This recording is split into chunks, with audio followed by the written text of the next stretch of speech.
Hi everyone, welcome back to my channel Tamil Mom-tastic. இன்னைக்கு பார்க்க போற ரெசிபி என்னன்னு பாத்தீங்கன்னா ரவா பால் கஞ்சி. ரொம்பவே குயிக்கா சீக்கிரமா பண்ணக்கூடிய ஒரு சூப்பரான கஞ்சி தான் இது. இந்த ரவா பால் கஞ்சி வந்து என் அம்மாவோட ரெசிபி. அம்மா இருக்கிற காலத்துல வந்து அடிக்கடி இது பண்ணி கொடுப்பாங்க. பொதுவா வந்து ரம்லான் மாதத்துல இஃப்தாருக்கு கண்டிப்பா இது இருக்கும்.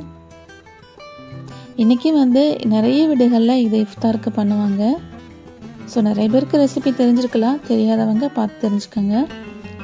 ஆக்சுவலாக இந்த ரவை கஞ்சி வந்து ரெண்டு விதத்தில் வைக்கலாம். உப்பு போட்டும் வைக்கலாம், சுகர் போட்டும் வைக்கலாம். நான் இங்கே காமிக்க போகிறது ஸ்வீட் தான். ரவை கஞ்சி பண்ணுறதுக்கு நான் இங்கே 2 கப்பு பால் எடுத்து வச்சுருக்கிறேன். ஃப்ரெஷ் மில்க் தான் எடுத்துருக்கிறேன்.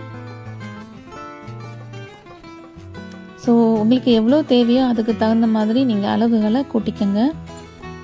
ஸோ இப்போ 2 கப்புக்கான அளவு தான் இது. ஸோ 2 கப்புக்கு நான் 2 டீஸ்பூன் ரவை எடுத்துருக்கிறேன், அதாவது பால் ரவை. ஸோ கொஞ்சமாக போதும். நெக்ஸ்ட்டு பார்த்தீங்கன்னா சின்ன வெங்காயம், அது வந்து இந்த மாதிரி ஒரு வெங்காயத்தை எடுத்து இந்த மாதிரி சின்ன குட்டி குட்டியாக ஸ்லைஸ் பண்ணி வச்சுருக்கிறேன். அப்புறம் வந்து ஏலக்காய் வந்து 2 ஏலக்காய் எடுத்து இந்த மாதிரி கீறி போட்டு வச்சுருக்கிறேன். இப்போ பண்ணலாம் வாங்க. முதல்ல அடுப்பில் பாலை வச்சு நல்லா கொதிக்க வச்சுக்கோங்க.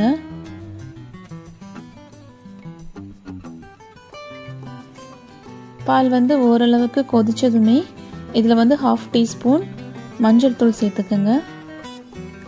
இது வந்து ஆப்ஷனல் தான், உங்களுக்கு மஞ்சள் தூள் தேவையில்லைன்னா போட வேணாம். ஸோ நல்லா கொதிச்சதும் நம்ம கட் பண்ணி வச்சுருந்தோம்ல ஏலக்காய், அதையும் போட்டுக்கோங்க. இப்போ ஏலக்காயோட ஃப்ளேவர் வந்து அந்த பாலில் இறங்கினதுமே நம்ம எடுத்து வச்சுருந்த 2 டீஸ்பூன் ரவை அதை கொஞ்சமாக போட்டுட்டு, அதாவது கொஞ்சம் கொஞ்சமாக போட்டுட்டு இந்த மாதிரி நல்லா கிளறி விட்டுக்கோங்க. ஸோ ரவை போட்டதும் அப்படியே விட்டுறக்கூடாது. இந்த மாதிரி கரண்டி வச்சு நாம் வந்து இந்த மாதிரி கிளறி விட்டுட்டே இருக்கணும், இல்லைன்னா லம்ஸ் ஆகிடும், கட்டி கட்டியாக ஆகிடும். ஸோ எந்த கெட்டியும் இல்லாமல் இருக்குன்னா தொடர்ந்து கைவிடாமல் இந்த மாதிரி கரண்டி வச்சு கிளறி விட்டுட்டே வாங்க. ஆக்சுவலாக பார்த்தீங்கன்னா இந்த ரவை கஞ்சி வந்து ஃபாஸ்டிங் இருக்கிறவங்க வந்து கண்டிப்பாக இதை சாப்பிட்ணும். அப்படி சாப்பிடும்போது நம்ம வயிற்றில் இருக்கிற அந்த குடல் புண் சில பேருக்கு வரும் ஃபாஸ்டிங் இருக்கிறப்போ. ஸோ அதெல்லாம் வரவே வராது. இப்போ வந்து சுகர் சேர்த்துக்கலாம். இப்போ வந்து இங்கே கொஞ்சமாக சுகர் சேர்த்துருக்குறேன். நான் ஏற்கனவே சொன்ன மாதிரி இந்த ஸ்டேஜில் உங்களுக்கு சுகர் வேணாம் அப்படின்னு நினைக்கிறவங்க வந்து உப்பு போட்டு பண்ணிக்கோங்க, நல்லா டேஸ்ட்டாக இருக்கும். பாருங்கள், நம்மளோட கஞ்சி ரெடி ஆயிடுச்சு. 1 நிமிஷத்துலேயே நம்ம ரெடி பண்ணிட்டோம். இப்போ பாருங்கள், இந்த கன்சிஸ்டன்சியில் நீங்கள் எடுத்துக்கோங்க. ஏன்னா நம்ம கொஞ்சம் ஆற விட்டதுமே அது வந்து ரொம்ப கெட்டி ஆகிடும். இப்போ வந்து 1 டீஸ்பூன் நெய் போட்டுட்டு அதில் நம்ம கட் பண்ணி வச்சுருக்கோம்ல சின்ன உள்ளி, அதாவது சின்ன வெங்காயம், அதை போட்டு நல்லா ஃப்ரை பண்ணி எடுத்துக்கலாம். ஒரு கோல்டன் ப்ரௌன் கலர் வரணும், அது வரைக்கும் நல்லா ஃப்ரை பண்ணணும். இதில் வந்து நீங்கள் வந்து கேஷ்யூ நட்டு கூட போட்டுக்கலாம். பட் நம்ம வந்து ட்ரெடிஷ்னலாக வந்து சின்ன வெங்காயம் தான் போடுவாங்க. அதுதான் அந்த கஞ்சிக்கு வந்து ஒரு நல்ல ஒரு ஃப்ளேவரை கொடுக்கும். இப்போ ரெடி ஆயிடுச்சு. இதை வந்து நம்ம ரெடி பண்ணி வச்சுருக்கிற ரவை கஞ்சியில் விட்டுடலாம். பாருங்கள், இப்போ நல்லா மிக்ஸ் பண்ணி விட்டுருக்கேன். பாருங்கள், நான் வந்து ஏற்கனவே சொன்ன மாதிரி அந்த நம்ம கொஞ்சம் லூஸாக தான் நம்ம இறக்கி வச்சோம்.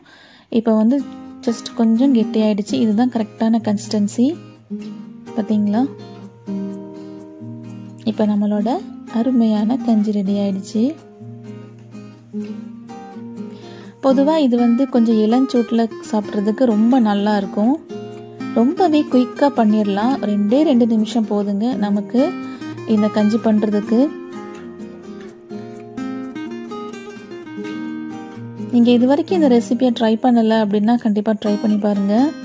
இந்த சின்ன வெங்காயத்தோட ஃப்ளேவர் வந்து செம்மையாக இருக்குது. அது கூடவே நெய்யோட வாசமும் அருமையாக இருக்குது.